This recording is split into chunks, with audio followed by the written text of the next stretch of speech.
नारायणं नमस्कृत्य नरं चैव नरोत्तमं देवीं सरस्वतीं व्यासं ततो जयमुदीरये। नमो विष्णुपदाय कृष्णपृष्ठाय भूतले श्रीमते मधुसूदनाय कार्तिकेयाय नमस्ते मधुसूदनाय भक्तिपात्रयाय दुर्लभे कृष्णपत्नी अति सर्वकाम। हरे कृष्णा कृष्णा कृष्णा हरे हरे हरे राम राम। अब युधिष्ठिर महाराज का जो भगवान के साथ वार्तालाप है वो सफल नहीं है। यहाँ युधिष्ठिर महाराज धर्मराज युधिष्ठिर कह रहे हैं, हे कमलनाथ, आपके चरण कमल समस्त अमंगलों का नष्ट करने वाले हैं। श्री राधे बोलो। जो लोग निरंतर उनकी सेवा करते हैं, उन चरणों का ध्यान करते हैं, स्तुति करते रहते हैं, वास्तव में वे ही पवित्र आत्मा है। श्री राधे बोलो।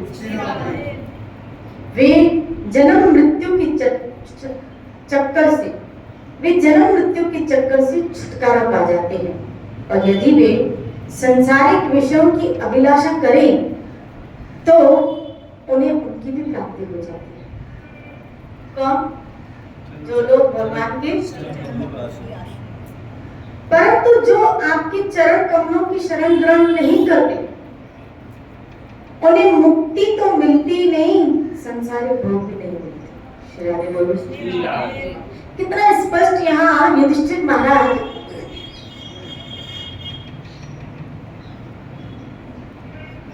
समझा रहे हैं। फिर आप कहेंगे ऐसे तो कई हमने धनवान व्यक्तियों को देखा है जो भगवान की भक्ति नहीं करते, जो भगवान की सत्ता को नहीं मानते, वो तो कर्म प्रदान को मानते और ये जानते हैं, क्या ये मानते हुए चलते हैं कि हमने अपनी मेहनत से ही ये सब कमाया पाया। और यहाँ कहा जाता है, कहा गया है क्या कि जो भगवान की चरण कमलों की शरण ग्रहण नहीं करते उन्हें मुक्ति तो मिलती नहीं, लेकिन संसार के भोग भी नहीं मिलते। तो फिर ये कंट्रोवर्सी नहीं लगती, या भागवत गलत है या फिर हम जो देख रहे हैं वो गलत है। श्री राधे क्या सत्य है? देखो, जो संसार के लोगों को धन प्राप्ति सुख आदि विषय का प्राप्त होता है, वो अपने प्रारब्ध के कुछ पुण्यों के फलस्वरूप उनको वो प्राप्त होता है, लेकिन वो स्थायी नहीं होता। क्यों स्थायी नहीं होता है? क्योंकि वो पुण्य जब तक होते हैं तब तक उसका वो फल भोग पाते हैं। लेकिन जो भगवान के द्वारा सुख की प्राप्ति होती है, जो ईश्वर के चरण कमलों की शरण ग्रहण के बाद सुख की प्राप्ति होती है, वो सुख स्थायी होता है, वो विषय स्थायी होता है। आप देखिए, ध्रुव महाराज को जब इस लोक की संपत्ति प्राप्त हुई या सुदामा को संपत्ति प्राप्ति, आपने कभी सुना क्या कि जब सुदामा धनहीन था, दरिद्र था, और दरिद्र के बाद जब कृष्ण की कृपा से उसको संपत्ति मिली, उसके बाद फिर वो दरिद्र हुआ? कभी सुना है सब? ध्रुव के लिए कभी सुना है सब?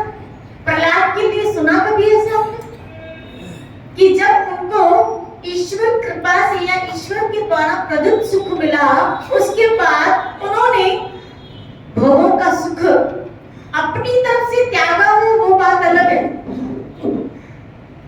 अपनी जैसे ध्रुव राज्य अपने पुत्र को देके अंतोगत्वा बद्री केदार चले जाते हैं भजन करने के लिए।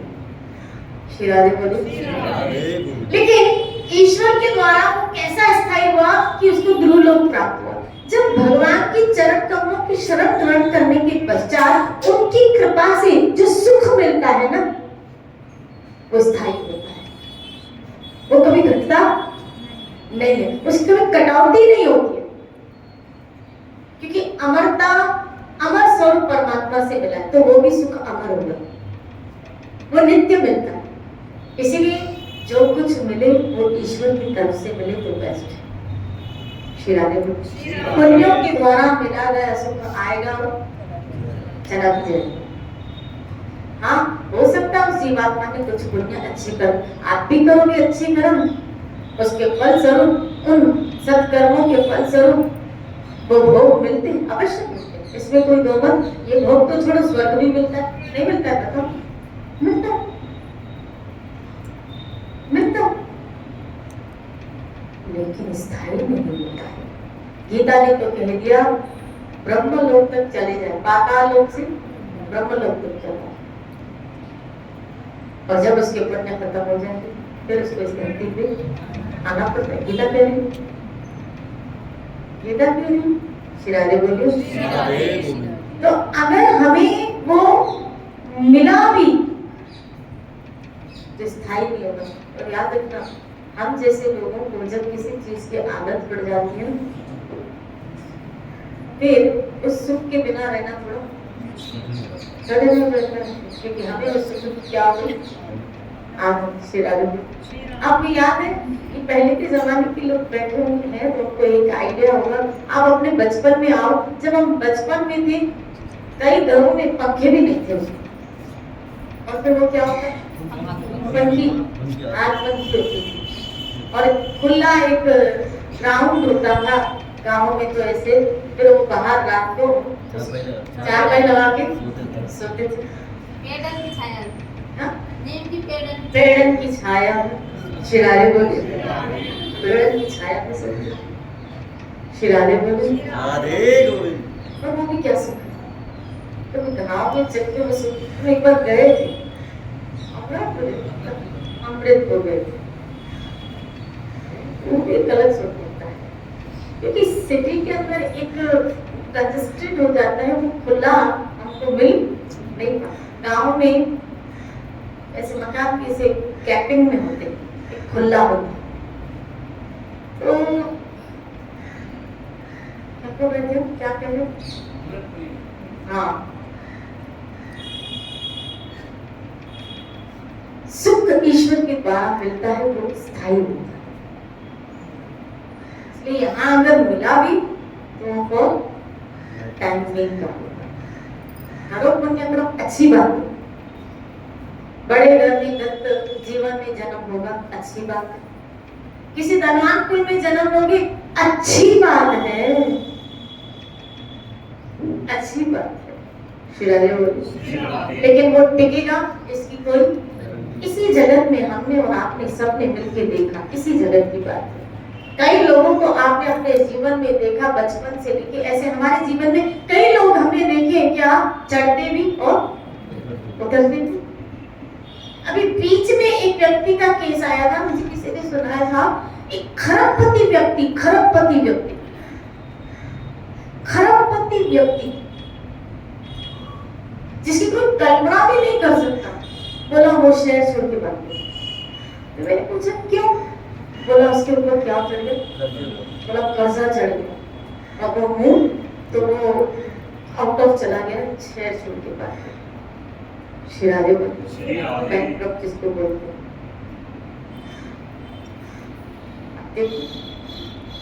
उस व्यक्ति जो बड़ी बड़ी ऑडी आदि गाड़ियों में घूमता होगा, कभी सोचा होगा कि मुझे शहर छोड़ के जाना पड़ेगा? शिरारे बोलो। तो चढ़ते और उतरने वाले सुख, चढ़ते और उतरने वाले सुखों की उम्मीदें रखना और आस लगाना बेवकूफी होगी। तो हमने देखा यहाँ पे कई लोगों को चढ़ते हो उतरते, हुआ क्या? उनके पुण्य जब तक थे उसका सुख वो ले पाए, और जब पुण्य खत्म हुए तो नीचे उतरते उठते भी। भले कभी कभी तो ऐसा भी देखा गया, ऐसा कि मेरे अपने जीवन में मैंने ऐसे कई चेहरे पड़े हैं,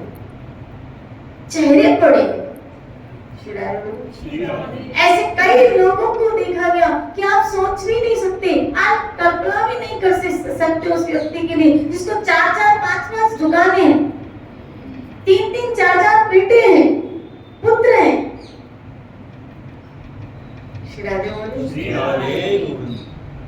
लेकिन रातों रात कुछ ऐसे घटनाएं हो जाती हैं, घर मकान दुकान सब बेचना पड़ जाता है। क्या हुआ? पुण्य जब तक थे सुख मिला, पुण्य गए सुख भी गया। और वो ऐसा जाता है टाटा करके बाय बाय करके, फिर हम कितना भी उसको पुकारें आओ आओ, फिर आगे बोले अब वो पुण्य क्या हो गया, खत्म हो गया, जाता है। पर याद रखना, सुख का पेड़ हमेशा छोटा लगता है और दुख का पेड़ हमेशा बड़ा लगता है। इसलिए ऐसे सुखों की कल्पना करना प्रभु के द्वारा से, तो क्या करेंगे हम ईंटे पत्थरों के बने, क्या करें? अच्छी बात है, बहुत अच्छी बात है, जो ठाकुर ने दिया है ना उसका सुख उपभोग करो, थैंक्स बोलो, धन्यवाद करो। उन लोगों से मुझे आपने अच्छा दिया है जो झोपड़ी में रहते हैं, आपने मुझे मकान में रखा। उन लोगों से मुझे अच्छा दिया है जो लोग कूलरों में रहते हैं, आपने मुझे एसी में रखा। जो मिला है उसका धन्यवाद करके उसका सुख भोगो, मनाही नहीं है, लेकिन बांछा रखना, इसकी उम्मीदें रखना और न मिले तो एक बेचैन हो जाना। अब भगवान से प्रार्थना करो कि मुझे बेचैनी आपके नाम के प्रति हो जाए। तो जब आपका नाम जप ना हो, जब आपकी जिस दिन भक्ति न हो, तो उस दिन मुझे बेचैनी हो जाए। दिन रात गधे की तरह मनुष्य मेहनत करता है पैसा कमाने के लिए। पैसा क्यों कमाता है? सुख प्राप्त करने के लिए, भोग प्राप्त करने के लिए, है ना? शिरादे हम सब पापियों की तरह दिन रात गधे की तरह क्या करें? मेहनत कर। बोला क्या?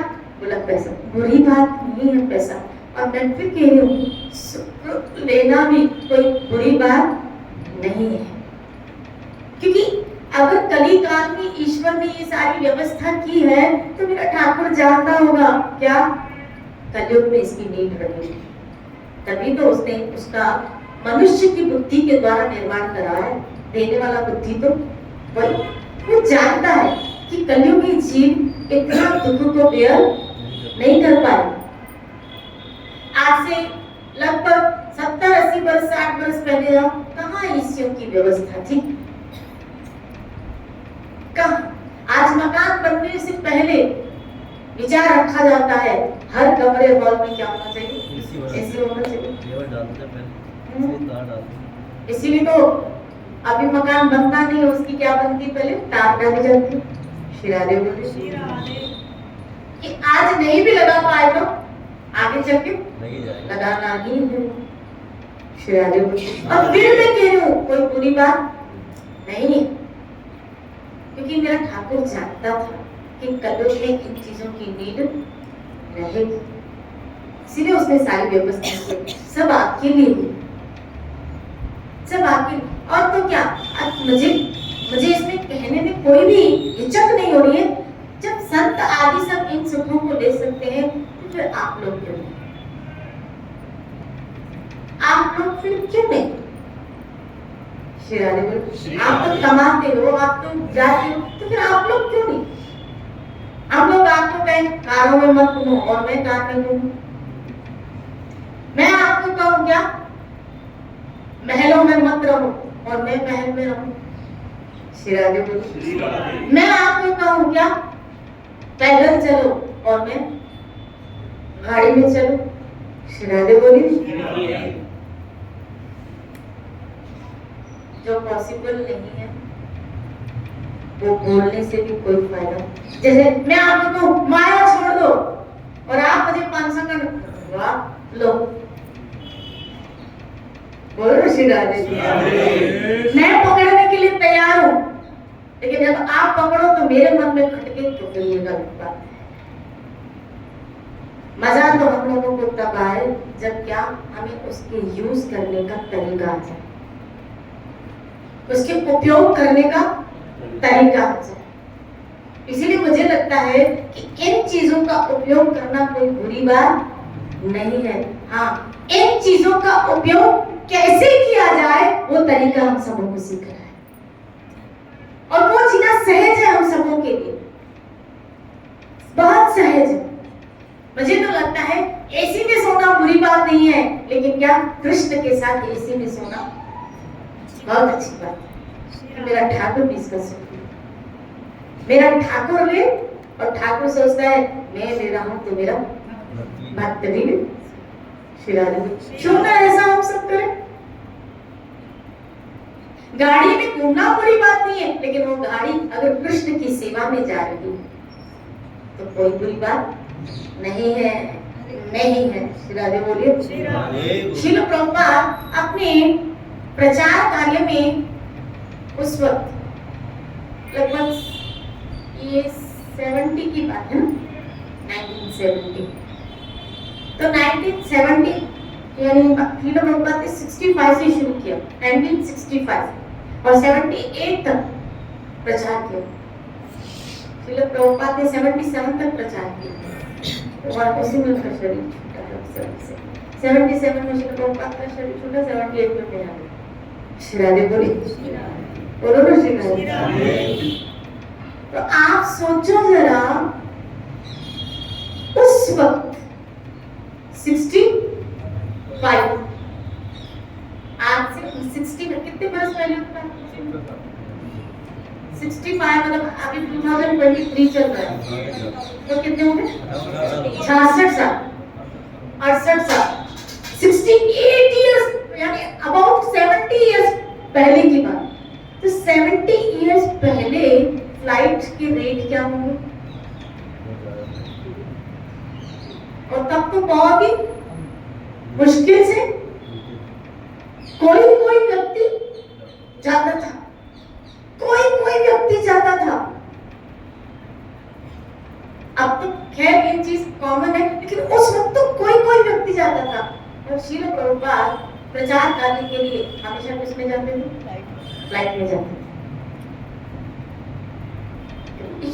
और 11 वर्ष में उन्होंने प्रचार किया और इतना हाई लेवल पे उन्होंने प्रचार किया है। उसके लिए उस साधन का उपयोग करना अगर वो न करते और सोचते पैदल चलता हूं, तो शायद इतना प्रचार वो कभी न कर पाते, कभी न कभी। इतनी वृद्ध अवस्था की एज में उन्होंने जो कार्य किया, अंतोगत्वा आपने अगर जिन्होंने भी उनकी बायोग्राफी पढ़ी हो या वो बायोग्राफी देखी हो, उनकी शरीर की बिल्कुल जर्जर अवस्था हो चुकी थी, गला बिल्कुल खराब हो चुका था, सूख के हड्डी कांटा हो गए थे, बिल्कुल कांटा हो गए थे। क्योंकि आपको पता है हमारी सबसे ज्यादा इंद्री जो यूज होती है, यानी जो ऊर्जा हमारी खर्च होती है, वो बोलने में होती है। आपकी बोलने में ज्यादा ऊर्जा खर्च होती है। श्री राधे बोलिए। और श्रील प्रभुपाद ने 11 वर्ष में ही इतना किया कि अंतोगत्वा उनका शरीर जवाब दे बैठा। और वो ऐसी बिस्तर पे आ गए थे बिल्कुल, लेकिन तब भी उन्होंने, अगर वो उस वक्त फ्लाइट का यूज नहीं करते थे, तो शायद मुझे लगता है इतना प्रचार नहीं कर पाते थे। श्री राधे बोलिए। हालांकि उनको जब पाश्चात्य जगत में जा रहे थे तो जाने के लिए इंडिया की 40 रुपए थे। कितने? 40 रुपए। कोई व्यक्ति अमेरिका जा रहा है, भारत के 40 रुपए लेके, आप सोचो तो कभी जाओगे? विचार रखोगे आप? मैं तो सोचूं हरिद्वार भी जाओगे तो 40 रुपए जेब में न रख के जाओ, ये यहाँ से पुष्कर भी जाओ इधर से आप तो 40 रुपए जेब में न रख के जाओ। अरे ये जल महल भी जाओगे तो भी 40 रुपए रख के न जाओ। श्री राधे बोलिए। श्री राधे बोलिए। तो एक ने बोला 40 रुपए रख के नहीं जाएंगे, फोन रख के जाएंगे ना, जीपे कर लेंगे। श्री राधे बोलो। श्री राधे। वो बंदा 40 रुपए रख के एक नाव में, एक बोट में, कार्गो शिप में जा रहा है, जिसमें उनको 2-3 अटैक तो आ चुके, वो शिप के अंदर ही 2-3 अटैक आ चुके। श्री राधे बोलिए। अपनी जान ये है इश्क, इसको बोलते हैं जुनून, इसको बोलते हैं पागलपन ईश्वर के प्रति, ईश्वर सेवा के प्रति, प्रभु के कार्य के प्रति पागलपन, जो मरने के लिए भी। आप जी हमको यही कहते हैं क्या कि भगवान के लिए मत मरो, लेकिन भगवान पे मर जाओ। श्री राधे भगवान के लिए बोला मैं इसकी वजह से मर गई, उसके ऊपर मर जा, ऐसे कुछ कार्य कर, उनकी सेवा करते, उनका भजन करते कर। आप देखो क्या हुआ, उन कार्यों ने उनको अमर कर दिया। 11 वर्ष में वो कार्य कर दिया कि आज उनका जीवन अमर हो गया। श्री राधे। तो उन्होंने उन साधनों का यूज किया, वो कार्य, क्योंकि अगर वो ये न करते थे तो इतने बड़े लेवल का वो प्रचार नहीं, त्यागना, लेकिन उसका यूज कैसे करना है वो सोचते कि इन साधनों का यूज हम भगवत की क्रियाओं में, भागवती कार्यों में कैसे करें, इसको कहते हैं समझदार। श्री राधे बोले।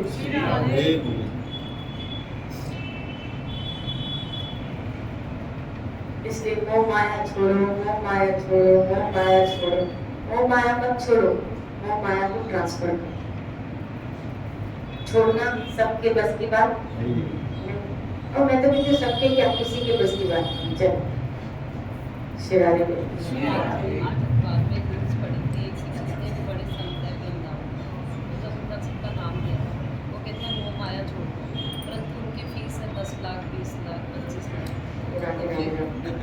जिनको जो करना है श्री राधे बोलो। तो मैं तो यही समझा, त्यागना पॉसिबल नहीं, त्यागना पॉसिबल नहीं, लेकिन इसका उपयोग कैसे करना है हम सबको आना चाहिए। श्रील रूप गोस्वामी महाराज, रूप गोस्वामी महाराज, रूप गोस्वामी महाराज, आप देखिए रूप गोस्वामी महाराज ने जो उनकी रहनी थी, अगर कोई शिल रूप गोस्वामी महाराज का चरित्र पढ़े, सनातन गोस्वामी महाराज, उनकी जो रहनी थी, रघुनाथ दास गोस्वामी, इनकी जो रहनी थी, ये रहे क्या, कैसे और दिया क्या इस समाज को। अब देखो तुमने इन्होंने समाज को खुद जीवन का रस नहीं लिया। मैं कभी रूप गोस्वामी महाराज के जीवन में ऐसी थी, खुद जीवन के भोगों का रस नहीं लिया, लेकिन लोगों को भक्ति रसामृत सिंधु, लोगों को भक्ति रसामृत सिंधु दिया है। कितना रस भरा होगा उनके जीवन में। इसीलिए उन्होंने अपने किसी शास्त्र भक्ति रसामृत सिंधु में कहा है कि एक्चुअल वैराग्य किसको कहते हैं, और गीता में स्वयं श्री कृष्ण कहते हैं क्या, संन्यास किसे कहते हैं। अभी बीच में मुझे किसी ने बताया कि जब बांके बिहारी मंदिर का ऐसे आया, क्या बना रहे,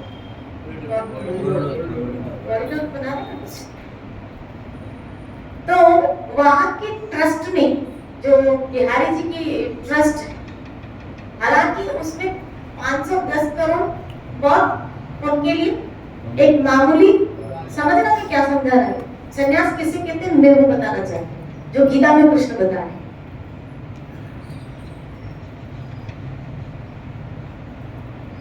ट्रस्ट में उतना पैसा है, उतना नहीं बल्कि उससे भी ज्यादा है, लेकिन वहां के पुजारियों ने मना कर दिया, क्या हम वो पैसा, हम वो पैसा नहीं देंगे। नहीं देंगे मतलब किसकी सेवा में नहीं देंगे, पैसा किसके दिया है, जिसने भी दिया बिहारी जी की ट्रस्ट में, किसके लिए दिया, बिहारी के लिए दिया था ना, बिहारी के लिए दिया ना, कि ये बिहारी की सेवा में लगे, बिहारी की सेवा में लगे थे। और वहां के ट्रस्ट ने कह दिया कि हम बिहारी की सेवा में नहीं देंगे। जो कहाँ रहते हैं, बिहारी के साथ, जो बिहारी के साथ रहते हैं, उनकी पूजा में लगे हैं, वो कह रहे हैं हम बिहारी की सेवा में पैसा नहीं देंगे। हालांकि ये कार्य हो रहा है बिहारी के, श्री राधे बोले, ताकि लोगों को भगवान का दर्शन करने में और एक अच्छी सुविधा मिले, है ना, ऐसा ही हो रहा है। आपने पढ़ा, आपने सुना, क्या एक व्यक्ति आया, उसने अकेले ने, एक बंदे ने कहा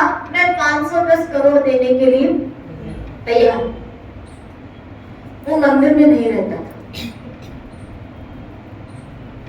वो किसी कोई पुजारी भी नहीं था, वो मंदिर में भी नहीं रहता, वो एक साधारण व्यक्ति, आगरा में रहने वाला, मेरे ख्याल से एक बिजनेसमैन है ना, एक बिजनेसमैन। उसने कहा मैं ये सेवा करने के लिए तैयार। अब आप निर्णय करो, बिहारी का भक्त कौन है? जो मंदिर में रहने वाला, जिसको बिहारी के लिए पैसा मिले, या वो जिसने संसार से धन कमा के बिहारी की सेवा में लगाया? किसको त्यागी बोलोगे? किसको सन्यासी बोलोगे?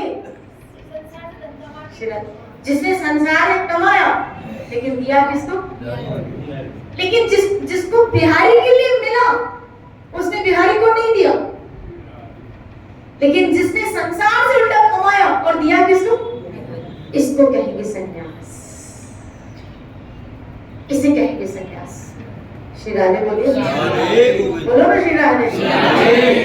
इसको रूप गोस्वामी महाराज ने समझा। लगने में को तो लग रहा है कि वो एक बहुत बड़ा बिजनेसमैन, लगने को तो लग रहा है वो एक बहुत संसारी व्यक्ति है, कहने को तो किसी ने ये भी कह दिया होगा भोगों में लिप्त जीवे, सारा दिन धंधा धंधा पैसा पैसा करता रहता है, लेकिन एक 510 करोड़ देना कोई मामूली बात है? बताओ, 1 लाख नहीं निकलता हमारा जेब से, 1000 नहीं निकलता हमारी जेब से, और कोई बंदा 510 करोड़ दे रहा है। भले कितना ही आपने धन कमाया, ये देने के लिए भी जिगरा चाहिए। श्री राधे बोलिए, बोलो नहीं तो, ये देने के लिए भी एक जिगरा चाहिए। और जब मैंने सुना, मैंने उस व्यक्ति को सैल्यूट किया, मैंने कहा ये सन्यासी, ये सन्यासी है। भले रहे महल में रहा है, भले रहे मंदिर के अंदर नहीं रहे, लेकिन सन्यासी है, इसको सन्यास कहेंगे। गीता की भाषा में उस व्यक्ति को सन्यासी कहा गया जिसने अपने कर्म तो संसार में किए, लेकिन किसके लिए किए? ठाकुर जी के लिए। और ये जीना मुझे लगता है हम सबके लिए, अगर हम ऐसी वृत्ति के साथ जीते हैं तो ऐसा व्यक्ति संसार के बंधनों से एक्चुअल मुक्त है, वो जीवन मुक्त कहलाता है, जीवन मुक्त कहलाता है। और मंदिर में रह के अगर ठाकुर जी के ऊपर आश्रित न हो और आश्रित संसारी व्यक्तियों के ऊपर हो, आएंगे तो हमारी गाड़ी चलेगी। बोलो ना श्री राधे। लोग आएंगे तो हमारे, अरे जो अंदर बैठा है जिसकी वजह से सबकी गाड़ी चल रही है, इनकी वजह से सबकी गाड़ियां चल रही है, हमारी गाड़ियां भी इनकी वजह से चल रही है। उन लोगों का आश्रय क्या लेना जो सबकी गाड़ियां, ये सब हमारी गाड़ी नहीं, ये अकेला सबकी गाड़ियां चला रहा है। जिस दिन उसने गाड़ी की चाबी निकाल दी, छीन ली, हाथ की गाड़ी जितनी चाबी पड़ी मेरे राम ने उतना चले खिलौना। ये खिलौना उसी वक्त चलेगा, उस वक्त तक चलेगा जितनी चाबी पड़ी मेरे ठाकुर। इसीलिए समझदारी, त्याग ना, त्याग किसे कहेंगे? ये होता है प्रभु के प्रति एक बहुत बड़ी आसक्ति, वही व्यक्ति कर पाएगा सेवा।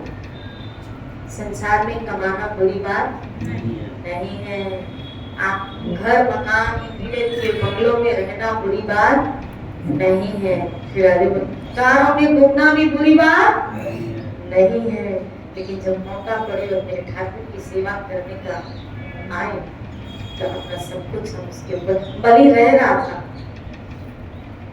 महल में रह रहा था, लेकिन जब मौका आया मोहम्मद को देने का तो उसने सब कुछ अपना दे दिया। उसको कहा गया आत्मनिवेदन, कहा गया आत्मनिवेदन।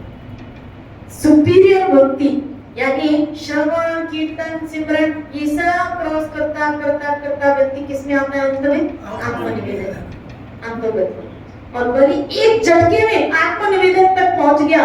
श्रवण अभी पहला स्टेप लिया ही नहीं था, कीर्तन स्टेप किया ही नहीं था, लास्ट स्टेप पे पहुंच गया, खाली ये बात आ गई, सब कुछ दे दिया ठाकुर को। जब आपके अंदर सब कुछ देने की प्रवृत्ति मेरे ठाकुर के प्रति आ जाती, आप मैंने देखा, बोलो ऋषिदास, आप देने की प्रवृत्ति सब ठाकुर से लेते हैं। इसीलिए किसी ने खूब कहा, एक बार ठाकुर मंदिर में बैठा, सबकी ताक देख रहा था, कह रहा था किसी को, क्या रोज मांगने आता है, कभी मुझसे मिलने भी आया कर, रोज मुझसे कुछ ना कुछ मांगने आता है, कभी मुझसे, और आप है ना मांगने वालों में नहीं, क्योंकि जो रोज रोज आ रहे हैं ना, आप मिलने वालों में हो। रोज आप लोगों ने किससे मिलने आते हैं? मिलने वाले लोग, और मिलने वाले कैसे, खैर खबर उसकी, हाल और उसका नाम सब बढ़िया, बहुत बढ़िया, ठीक है, कुछ चाहिए, मिल मिला के राम राम करके उठा जाते हैं और फिर आते हैं रोज, ठीक है, आपको देखने आए, सब ठीक है, और कैसे कहते हैं, आज थोड़ा गोविंद जी को उदास क्या क्या बात है, आप चुप चुप लग रहे हो, आज बहुत मुस्कुरा रहे हो, वाह अच्छापन भूखा हो। ये मिलने वाले लोगों को एहसास होता है, मिलने वाले लोगों को एहसास होता है इस चीज का, जो मिलने आते हैं। बाकी तो मांग के बोलो चले जाते, इसलिए मिलने वाले बनो, मांगने वाले। खूब भजन करो, अपने जीवन में घूमे करो, इसी चर्चा को लेकर जय जय श्री राम।